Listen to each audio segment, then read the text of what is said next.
तमाम किस्म की तारीफ़ें अल्लाह रब्बुल आलमीन के लायक व ज़ेबा है, जिसने हम तमाम इंसानों को इस दुनिया के अंदर पैदा किया और पैदा करने के बाद इसी दुनिया के अंदर रहने सहने का बंदोबस्त किया। हमारे ही अंदर से अपने नेक बंदों को नबी बनाया, रसूल बनाया।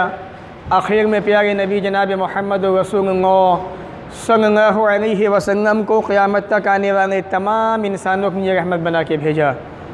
वमा अरसलनाका इल्ला रहमतन लिल आलमीन। दरूद व सलाम नाज़िल हो तमाम अम्बिया पर, तमाम नबियों पर, ख़ास तौर से अल्लाह के आखिरी नबी प्यारे नबी जनाब मोहम्मद रसूलुल्लाह सल्लल्लाहु अलैहि वसल्लम पर। भाइयों, हमारा समाज और मुआशरा इस वक्त जिन आफ़तों से, जिन मुसीबतों से, परेशानियों से दो चार है, ये सारी बातें हमसे और आपसे छुपी हुई नहीं है। हम सब जानते हैं कि इस वक्त समाज और मुआशरे की हालत क्या है, और समाज और मुआशरे की ऐसे वक्त में इस्लाह कैसे हो सकती है, ये भी हम अच्छी तरह से जानते हैं। तो हमें अपनी इस्लाह के लिए अल्लाह के प्यारे नबी जनाब मोहम्मद रसूलुल्लाह सल्लल्लाहु अलैहि वसल्लम ने जो तालीम हमें दी है, जो बताई है, उनको अपनाने की ज़रूरत है। इसी मुनासिबत से मैं आज के जुमा के खुतबे के अंदर चंद नसीहतें आपके सामने रखना चाहता हूँ कि मुसलमानों का फ्यूचर, मुसलमानों का मुस्तक़बिल, भविष्य वो कैसा होना चाहिए। हम सब की ज़िम्मेदारी क्या है, इस बारे में इन सब को समझने की ज़रूरत है। अल्लाह रब्बुल आलमीन ने हमें और आपको दुनिया के अंदर पैदा किया। रब ने दुनिया में क्यों भेजा, इसका मकसद क्या है, इसे समझने की ज़रूरत है।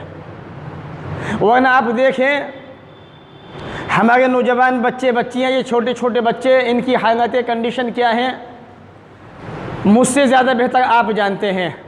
आप समाज और मुआशरे के अंदर घूमते फिरते रहते हैं, आप मार्केटों में आते जाते रहते हैं, आप बिज़नेस करते हैं। तो इस एतबार से हमारे ये बच्चे बच्चियाँ, इनकी ज़िंदगी कैसी होनी चाहिए थी, किस तरीके से गुजर रही है, ये भी आप बहुत अच्छी तरह से जानते हैं। बल्कि यूँ कह लीजिए कि मुस्लिम कॉलोनियाँ, मुस्लिम आबादियाँ, मुस्लिम बस्तियाँ, अल्लाह रब्बुल आलमीन उनके हाल पे रहम फरमाए। हिंदुआनी मोहल्लों से ज़्यादा बुरे हाल हैं मुसलमान बच्चे बच्चियों के। हालात देखिए आप, अभी त्यौहार आया नहीं है, त्यौहार हमारा नहीं है, किसी और का त्यौहार है, लेकिन पटाखे और बम मुसलमानों के बच्चे फोड़ रहे हैं। मस्जिद में देने को 5 रुपये नहीं है जेब के अंदर, 10 रुपये के पटाखे देने के लिए बच्चों के पैसे हैं हमारे पास। ये हमारी हालतें हैं, ये हमारी सूरत हाल है समाज और माशरे की। बच्चे ने उठने के बाद दांत साफ़ किए नहीं किए, बच्चे ने कपड़े पहने नहीं पहने, बच्चे ने अपना मुंह हाथ धोया नहीं, उसकी परवाह नहीं है। बच्चे को पैसे दिए, जा बेटा जा, सुबह से शाम तक बम फोड़, पटाखे फोड़, और घूमता है मोहल्लों के अंदर। न जाने किस किस मोहल्लों के बच्चे आपकी कॉलोनी में आते हैं, बम फोड़ते फिरते हैं। ये हालात मुसलमानों के ये, जबकि इस्लाम हमें क्या सिखाता है, क्या बताता है। तो सबसे पहले हम इस चीज़ को समझें कि अल्लाह रब्बुल आलमीन ने हमें दुनिया में क्यों भेजा है, उसका मकसद क्या है। वरना याद रखिए, वो दिन दूर नहीं है जब आप दुनिया से मिटा दिए जाओगे, दुनिया से चले जाओगे, कोई आपका नाम नहीं रहेगा, बाकी नहीं रहेगा। अगर ये चाहते हो कि तुम्हारा नाम बाकी रहे, लोग तुम्हें याद करे जाने के बाद, तो अपने मकसद हकीकी, जो हकीकी मकसद है ज़िंदगी का, उसको समझने की कोशिश कीजिए। नफ्सा नफ्सी का अंदर में हर इंसान जो है बस अपने आप में मगन है। अल्लाह फरमाता है कुरान मजीद के अंदर सूरह ज़ारियात सूरह नंबर 51 आयत नंबर 56 के अंदर, वमा खलक़तुल जिन्न वल इंसा इल्ला लियअबुदून। ए इंसानों, ए जिन्नातों, मैंने तुम्हें सिर्फ अपनी ही इबादत के लिए पैदा किया है। और बच्चा जब अभी माँ के पेट में होता है, वहीं से उसकी तरबियत और परवरिश शुरू हो जाती है। वो कैसे होगी कि माँ बाप जो खाना अपने मुंह के अंदर पहुंचा रहे हैं हलक के ज़रिए से, ज़बान के ज़रिए से, वो हराम का तो नहीं है, हलाल तो है वो। यहीं से बच्चे की तरबियत शुरू हो जाती है। जैसा अंदर ले जाओगे वैसा बाहर आएगा, याद रखो। तो सबसे पहले अपने मकसद को समझिए। मकसद क्या है ज़िंदगी का? वो है अल्लाह की इबादत। कब तक? अल्लाह फरमाता है सूरह हिज्र सूरह नंबर 15 आयत नंबर 99 के अंदर, वअबुद रब्बक हत्ता यातियकल यकीन। ए नबी, अपने रब की इबादत करते रहिए, अपने रब की इबादत में रहिए यहाँ तक कि मौत तुम्हारे पास आ जाए। मौत तक ये दुनिया की ज़िंदगी है, यहाँ पे अपने रब को ही याद करना है, अपने रब ही की इबादत करनी है। फिर वही बात आती है, मैं कहता हूँ मगर मुसलमान भी इतने बेशर्म हो चुके हैं कि उन्हें ज़रा भी एहसास नहीं है। जुमा के जुमे हम नमाज़ पढ़ने आते हैं, बाकी टाइम में क्यों नहीं पढ़ते? थोड़ा एहसास पैदा कीजिए। थोड़ा सा अल्लाह ने हमें पैदा किया है, इंसान बनाया, हट्टा कट्टा बनाया है, उसने ये ज़िंदगी अता की है, ये डामाडोल जिस्म दिया है। क्यों दिया है? कभी आपने सोचा? आप बिज़नेस करने जाते हो, मार्केट में जाते हो, सफ़र पे जाते हो, रब तुम्हें लेके जाता है, सही सलामत वापस लेके आता है, तुम्हें नुकसान नहीं होता। कभी आपने सोचा? वो चाहे तो ज़रा सी देर में तुम अपनी बाइक से जा रहे हो और ज़रा सी देर में आपका एक्सीडेंट हो जाए, लेकिन वो ऐसा होने नहीं देता। उसने जो ज़िंदगी मुतय्यन की है तुम्हारी, वहाँ तक तुम्हें पहुँचाता है। वो तो इतना रहीम है, इतना गफूर है, उसने जो वादा कर लिया वादा निभाता है। ऐ इंसान, तुम वादा क्यों नहीं निभाते? मौत तक अपने रब की इबादत कीजिए। जुमा के दिन नहीं, पूरे हफ्ते, पूरे महीने, जब तक ये ज़िंदगी बाकी है तब तक ये एहसास अपने अंदर, अपने दिलों के अंदर पैदा कीजिए। आप नहीं पढ़ेंगे नमाज तो बच्चे कहाँ से पढ़ेंगे?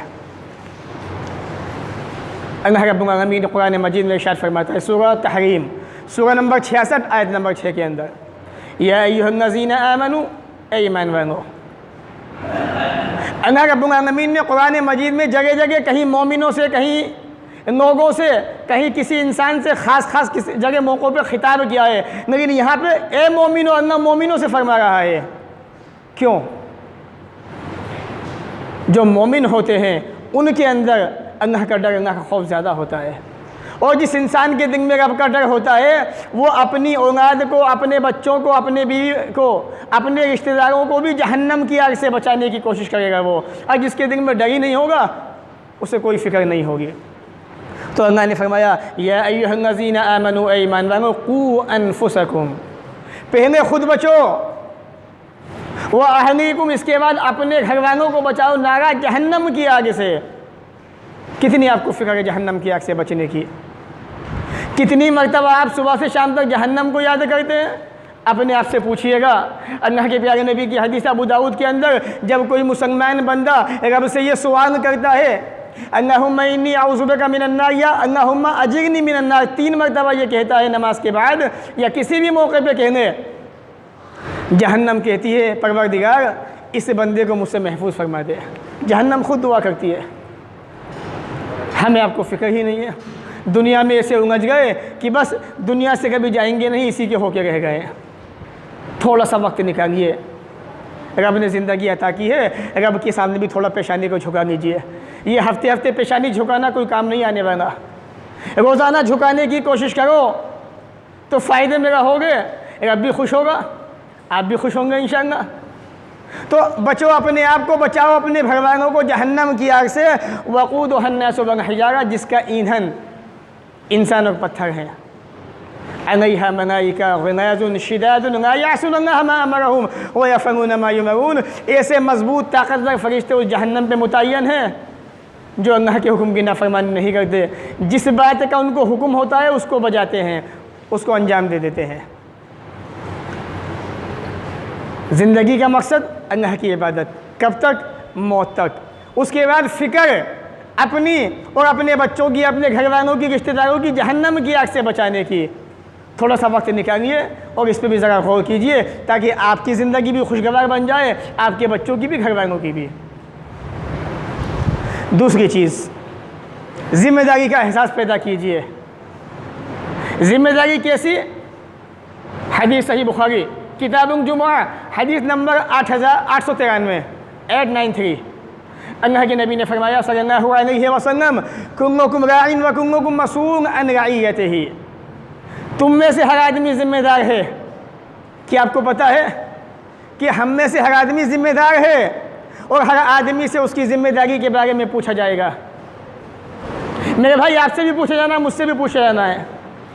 मुझे पता है मैं एक इमाम हूँ मस्जिद का, मेरी ज़िम्मेदारी क्या है, उसको मैं कोशिश करता हूँ निभाने की। वन इमाम राइन, अल्लाह के नबी ने सबसे पहली बात कही इमाम के लिए। इमाम जो है ज़िम्मेदार है अपनी आवाम का। व मसऊलुन अन रइयतिही, अपनी आवाम के बारे में, मुक्तदियों के बारे में सवाल किया जाएगा इमाम से। ये एहसास मुझे है इस बात का। जहाँ तक कोशिश होती है हक़ बात बताने की कोशिश करता हूँ, कहता हूँ वही बात समझता हूँ जिसे हक़। लेकिन उसके बाद ज़िम्मेदारी आपकी भी बनती है कि आपने जो सुना वो अपने घर वालों को बताया कि नहीं बताया। बंदे को अन्नी बनवाया, एक बात भी जानते हो उसको पहुँचा दो, ये आपकी ज़िम्मेदारी है। कितना अपनी ज़िम्मेदारी को समझ रहे हैं, ज़रा इस हदीस को सुनिएगा और अपने नफ्स के अंदर, अपने अंदर झांकने की कोशिश कीजिएगा। आगे आप फरमाते हैं वरजुल राइन फ़ी अहलिही, आदमी ज़िम्मेदार है अपने घर वालों का। वह हुवा मसऊलुन अन रइयतिही, जो लोग शादीशुदा हैं समझने अच्छी तरह से, पहले वो, बाद में गैर शादीशुदा। शादीशुदा समझने अच्छी तरह से, वो अपने घर वालों के ज़िम्मेदार हैं और उनसे उनके घर वालों के बारे में पूछा जाएगा। आपके बच्चे नमाज क्यों नहीं पढ़ते, आपके बच्चे नमाजी क्यों नहीं हैं, आपके बच्चे दीनदार क्यों नहीं हैं, आपके बच्चों ने कुरान मजीद क्यों नहीं पढ़ा, आपके बच्चों में अखलाक क्यों नहीं है, आपके बच्चे गुनाह क्यों करते हैं, आपके बच्चे बुरे काम क्यों करते हैं। ये सबसे पहले आदमी से पूछा जाएगा। आपने कितनी तालीम दी, कितनी तरबियत की बच्चों की, ये एक ज़िम्मेदारी से पूछा जाना है। इसके बाद आदमी के बाद बारी आती है औरत की, क्यों वो अपने घर में रहती है, मर्द तो गया काम करने के लिए, कमाने के लिए। अब जिम्मेदारी आती है औरत की। आप फरमाते हैं वल्मरअतु राइयतुन फ़ी बैति ज़ौजिहा, औरत भी अपने शोहर के घर की ज़िम्मेदार है। व मसऊलतुन अन रइयतिहा, उससे भी पूछा जाएगा आवाम के बारे में, उसके बच्चों के बारे में, शोहर के मकान के बारे में, कि तुमने शोहर के पीछे बच्चों की देखभाल कितनी की। इसलिए अल्लाह के नबी सल्लल्लाहु अलैहि वसल्लम फरमाते हैं, सही बुखारी किताबुन निकाह उठा के देखिए, औरत से निकाह होता है 4 चीज़ों की बुनियाद पर। उनमें से सबसे बुनियादी चीज़ें दीनदारी। दीनदार औरत को चुनोगे तो आपको टेंशन नहीं है।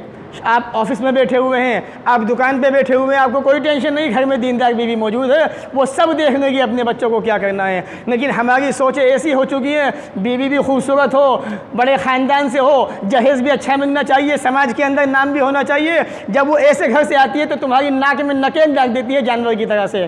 तुम्हें पता नहीं है मेरे अब्बू ने क्या क्या दिया है, तुम्हें ख़बरदार, कुछ कहने की ज़रूरत नहीं है, मैं शिकायत कर दूँगी। उसके ये तेवर होते हैं। पता चलता है कि जिस शोहर को घर का जिम्मेदार होना चाहिए था, वहाँ की जिम्मेदार एक औरत बन चुकी है, और यहीं से तबाही और बर्बादी शुरू हो जाती है। अल्लाह के नबी ने कहा था सल्लल्लाहु अलैहि वसल्लम, वो कौम कभी कामयाब हो ही नहीं सकती जिसकी सरबराह, जिसकी जिम्मेदार एक औरत बन जाए। बहरहाल एक औरत भी जिम्मेदार है अपने शोहर के मकान की, अपने बच्चों की, उससे भी पूछा जाएगा। आज माएँ अपने अपने मकानों के अंदर कितना अपने बच्चों की तरबियत कर रही हैं, ज़रा उनसे पूछिएगा। मस्जिदें खाली पड़ी हैं, मस्जिदें वीरान हैं, ये मस्जिद भी क्या सोचती होगी, अल्लाह मुझे बनाया बड़ी मेहनत से और इतने पैसे खर्च कर दिए, एक अच्छा अस्पताल बन सकता था, तुझे आप मुझे आबाद करने के लिए, लेकिन अल्लाह ये कैसे इंसान है, ये कैसे मुसलमान है, ये तो हफ्ते के हफ्ते मुझे अपना चेहरा दिखाते हैं फिर चले जाते हैं। ये मस्जिदें सोचती हैं। सूरह बनी इसराइल उठा के देखिए 15वां पारा उठाइए, सूरह नंबर 17 व इमिन शैइन इन्ना युसब्बिहु बिहम्दिही वलकिन ला तफ़क़हून तस्बीहहुम। जितनी बेजान चीज़ें हैं, पत्थर हैं, पेड़ पौधे, सारी चीज़ें ये भी अपने रब को याद करती हैं। इनके अंदर भी एक एहसास मौजूद है, इनके अंदर भी। ए इंसानों, तुम इनकी तस्बीह को समझ नहीं सकते। थोड़ा सा झिझोड़िए अपने आप को, आइए अल्लाह रब्बुल आलमीन की तरफ, आइए किताब और सुन्नत की तरफ। अगर रब से जुड़ गए, अपना राबता अल्लाह से बना लिया, अल्लाह से जोड़ लिया, रब्बे काबा की कसम है दुनिया की कोई ताकत बाका नहीं कर सकती तुम्हारा। लेकिन वो ईमान तो पैदा करो अपने अंदर। एक मैं मिसाल देता हूँ आपको। अल्लाह के प्यारे नबी सल्लल्लाहु अलैहि वसल्लम अपने मकान में सोए हुए हैं। उठा के देखिए सीरत की मशहूर किताब अल-रहीकुल मख्तूम, रहमतुल लिल आलमीन पढ़ के देखिए सीरत की किताब। कुफ़ार मक्का ने प्लानिंग बनाई अल्लाह के रसूल को मारने की सल्लल्लाहु अलैहि वसल्लम। आपने हज़रत अली को बुलाया, अपने बिस्तर पर लिटा दिया। वो कैसे सहाबा थे, पता है कि मौत का बिस्तर है, ये जान जाने का ख़तरा है। अल्लाह के नबी आप जाइए, यहाँ मैं सोने को तैयार हूँ। अल्लाह के प्यारे नबी सल्लल्लाहु अलैहि वसल्लम घर से बाहर निकले, मट्टी उठाई,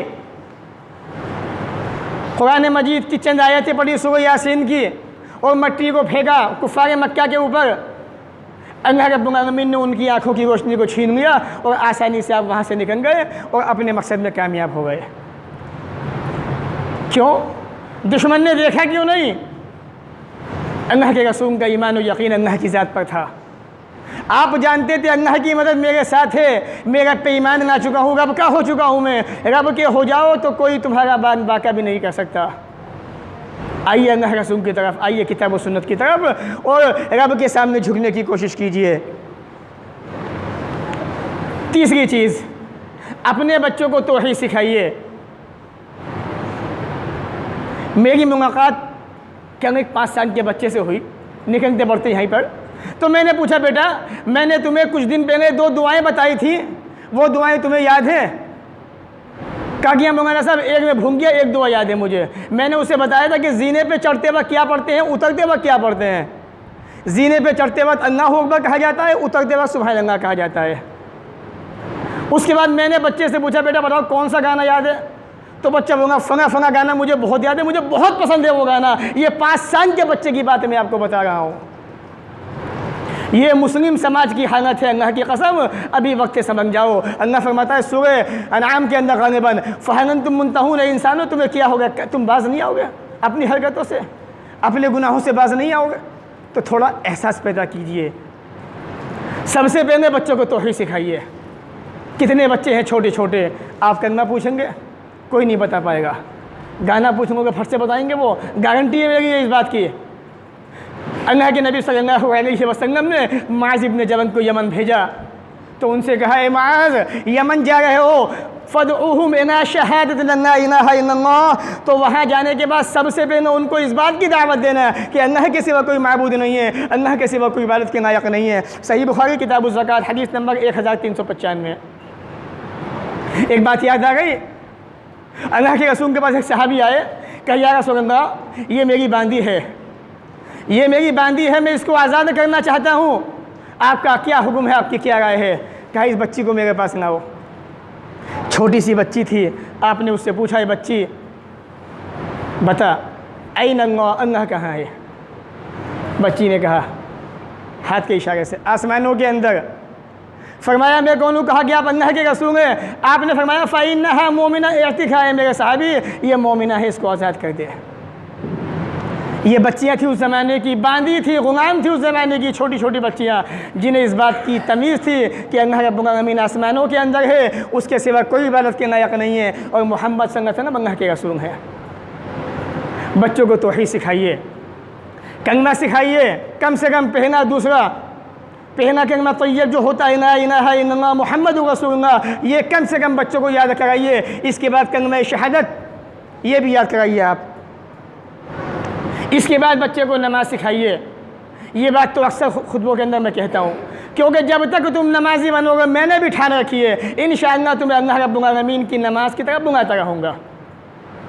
एक मिसाल मैं आपको देता हूँ, देखिए नमाज के ताल्लुक़ से। रावी हदीस से हज़रत अब्दुल्लाह इब्न अब्बास रज़ी अल्लाह तआला अन्हुमा, छोटे से बच्चे हैं, आप फरमाते हैं बित्तो इंद खानती मैमुना रज़ी अल्लाह तआला अन्हा, अल्लाह के रसूल की बीवी इनकी खाना थी। फरमाते हैं मैं अपनी खाना के पास आया रात में सोने के लिए, छोटे बच्चे थे कि आज तो मैं खाना जान के पास जाऊँगा, वहीं सोऊंगा। हमारे बच्चे भी होते हैं छोटे छोटे, वो भी कहते हैं कि आंटी के पास जाना है, चाची के पास जाना है, वहाँ जाएंगे, रह के आएंगे। इसी तरह से आप भी आए। फ़जा रसूलुल्लाह सल्लल्लाहु अलैहि वसल्लम बादमा अमसा, अल्लाह के नबी सल्लल्लाहु अलैहि वसल्लम शाम होने के बाद घर में वापस आए कुछ देरी से। फ़क़ाला, तो आपने सवाल किया, असल्ला अल गुलाम, क्या बच्चे ने नमाज़ पढ़ी?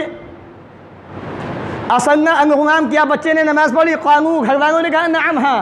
फ़स्तजाइए, सुन के आप लेट गए, सो गए।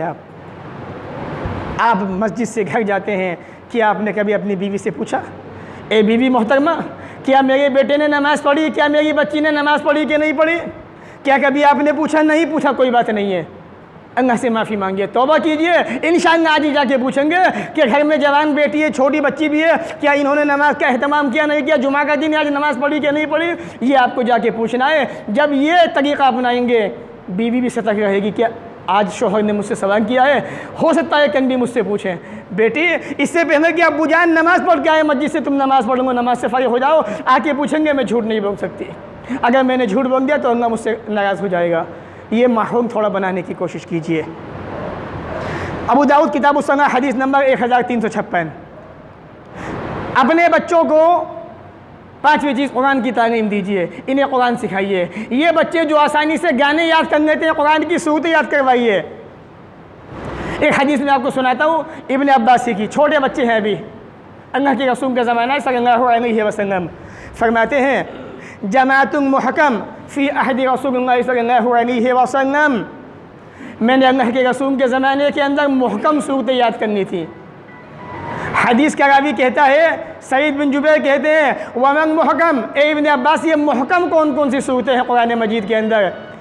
क़ाल अल मुफस्सल, कहा कि मुफस्सल, मुफस्सल वो सूरतें 26 से पारा उठाइए, पारा नंबर 26, पारा नंबर 26 की सूरह नंबर 49 और 49वीं सूरत, सूरह हुजुरात से लेके सूरह नास तक, सूरह नंबर 49 से लेके 114 तक, 114 सूरतों तक आपने बच्चे थे कभी याद करनी थी आपने सारी सूरतें।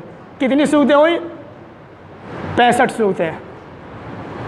65 सूरतें आपको बचपने में ही याद हो गई थी, आप छोटे बच्चे थे। अंदाज़ा कीजिए आप ज़रा, ये उस ज़माने के बच्चों का हाल था। हमारे बच्चों को सूरह फातिहा भी याद नहीं हो पाती है, 5-5, 10-10 साल के हो जाते हैं।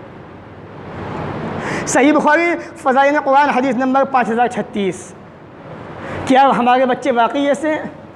आप ज़रा अपने बच्चों का मुहासबा कीजिए, मुआयना कीजिए। अगर बच्चे ऐसे नहीं हैं तो क्यों नहीं हैं? आप कैसे ज़िम्मेदार हैं, कैसे माँ बाप हैं आप? आपके बच्चे दीनदार नहीं, आपके बच्चे नमाजी नहीं, आपके बच्चों के अखलाक अच्छे नहीं, आपके बच्चे कुरान नहीं पढ़ना चाहते, आपके बच्चों ने कुरान नहीं पढ़ा, क्यों नहीं पढ़ा आप? ये सवाल भी कब्र के अंदर होगा, याद रखिए। आपने सुना होगा कब्र में 3 सवाल होते हैं, बहुत मशहूर हदीस है, लेकिन चौथा सवाल भी है मेरे भाई, याद रखना आप। उसी हदीस के अंदर या अबू दाऊद की हदीस के अंदर फरिश्ता पूछेगा, ए बंदे मैंने तुझसे ये सवाल किए, तूने ये सवाल के जवाब कैसे दिए? गौर कीजिएगा, ए अल्लाह के बंदे मैंने तुझसे ये सवाल किए थे, तीनों सवाल के जवाब तूने कैसे दिए? कहा वो बंदा कहेगा क़रअतु किताब अल्लाह व आमनतु बिही व सद्दक़तुहु, मैंने अल्लाह की किताब कुरान मजीद को पढ़ा था, मैं उस पर ईमान लाया था, मैंने उसको सच्चा जाना था। वो कुरान भी पढ़ना है आपको, ये भी आपसे पूछा जाएगा, याद रखिए। जवाब भी तभी देंगे जब कुरान को पढ़ेंगे आप, तो कुरान को भी बच्चों को पढ़ाइए। इन बच्चों का भविष्य, इन बच्चों का फ्यूचर मुझे अंधेरे में दिखाई दे रहा है, अल्लाह की कसम, याद रखिए। इन बच्चों को कुछ नहीं आता, ना बच्चे मान लीजिए 7 महीने हो चुके हैं, ना स्कूल के रहे, ना कहीं के रहे, ना मस्जिदों के रहे, बस सारा दिन सुबह से शाम होती है घूमते फिरते हैं, पटाखे फोड़ते फिरते हैं। मुसलमानों, ये तुम्हारे बच्चों का काम नहीं है। अल्लाह के रसूल के ज़माने की तरफ आइए। एक मिसाल मैं आपको देता हूँ, हदीस सही बुखारी के अंदर मौजूद है, किताब उस-सियाम के अंदर। अल्लाह के रसूल का ज़माना है सल्लल्लाहु अलैहि वसल्लम। सहाबिया कहती है रबी बिन्त मुअव्विज़ रज़ी अल्लाह तआला अन्हा, आशूरा का जो रोज़ा होता है 10 मुहर्रम का, अल्लाह के नबी ने भी रखा, हम भी रखते थे, सहाबा भी रखते थे, और हम अपने छोटे छोटे बच्चों को भी रखवाते थे। बच्चे कितने छोटे थे मैं आपको बताता हूँ। जैसे दिन चढ़ता था, दोपहर का वक्त हुआ, बच्चे रोना शुरू करते थे भूख के मारे,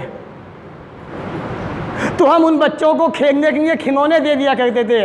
बच्चे उन खिलौनों से खेलते रहते थे, यहाँ तक कि शाम हो जाती थी। इसके बाद बच्चे रोज़ा इफ्तार करते थे। आप जरा अंदाज़ा कीजिए वो बच्चे कितने बड़े होंगे, कितने छोटे होंगे जो छोटे छोटे खिलौनों से खेल रहे हैं। ये उस ज़माने के बच्चे थे कि रोज़े की हालत में हैं, और हमारे बच्चे नौजवान हो चुके हैं, अल्लाह की कसम रमज़ान के फ़र्ज़ रोज़े नहीं रखते। मतलब गर्मी ज़्यादा है, बर्दाश्त नहीं है, नहीं रख पाएंगे हम, वो भी गए। तो ये हमारा मुआशरा, हमारा समाज इतना गिरता जा रहा है, इतना बदतर होता जा रहा है। थोड़ा सा अपने अंदर एहसास पैदा कीजिए और इन बीमारियों को, इन मुसीबतों को, इन परेशानियों को या इन कोताहियों को अपने अंदर से निकालने की कोशिश कीजिए। और ये चंद बातें जो जुमा के खुतबे के अंदर मैंने आपके सामने रखी हैं, इनको अपनाने की कोशिश कीजिए। फिर से याद रखिए, दुनिया में आने का मकसद अल्लाह की इबादत, कब तक? मौत तक। नंबर 2, आप जिम्मेदार हैं घर के, अपने आप को, अपने घरवालों को जहन्नम की आग से बचाने की कोशिश कीजिए। नंबर 3, अगर आपने जिम्मेदारी को निभाया नहीं तो क़यामत के दिन आपसे पूछा जाएगा, ए अल्लाह के बंदे, तूने अपनी जिम्मेदारी कितनी निभाई थी? अल्लाह के सामने खड़े हो गए।